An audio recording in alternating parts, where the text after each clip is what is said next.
बोला पाहुणे पटकन हा, जरा सांगा. घ्या पाहुणे घ्या. साखर 5 किलो करा. शेंगदाणे 5 किलो लागतील ना? हा, राहू दे. 5 किलो घ्या.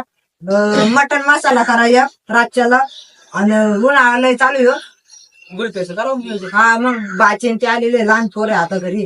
किती एक डझन करू हा मला. एक डझन करा मग. पाहुणे काय चालू आहे? काही नाही निवांत आहे, चालू आहे. किराणा यादी करावं म्हणलं. हा उन्हाळा ज्यादा लागलाय घरी बाचे बिचे आले त्यांना गुलपेचं आणावं म्हणलं जरा काही. हा. तेव्हा मग चालू नियोजन केलंय आता जायचंय आम्हाला. आणि कुठं जाणार आहे किराणा आणायला? राहू रे बॅट. लावलं फॅक्टरी. एवढं हा. हा अरे आपली इथं एक नंबर स्वस्त ना. कुठं माऊली किराणा कुठशी झालं? इथं गावामध्ये जे एकदम- आपल्या गावात हा पहिलं आपल्याला म्हणतो ना. माहिती नाही. एकदम स्वस्त माल भेटतो तिथं आणि एकदम मस्त. आणि गुलपीचा ब्रँड कोणचा आहे? कुल्फी आहे ना तिथं. कोणता brand? त्याच दुकानात कुल्फी भेटणार तुम्हाला. स्वस्त मामा कुल्फी फक्त 10 रुपयाने एकदम स्वादिष्ट. 10 रुपयाला हा तुम्ही एकदा घेतली ना काय 20 खाणार. रुपयावर आणतो आणि तो आपण 10 रुपये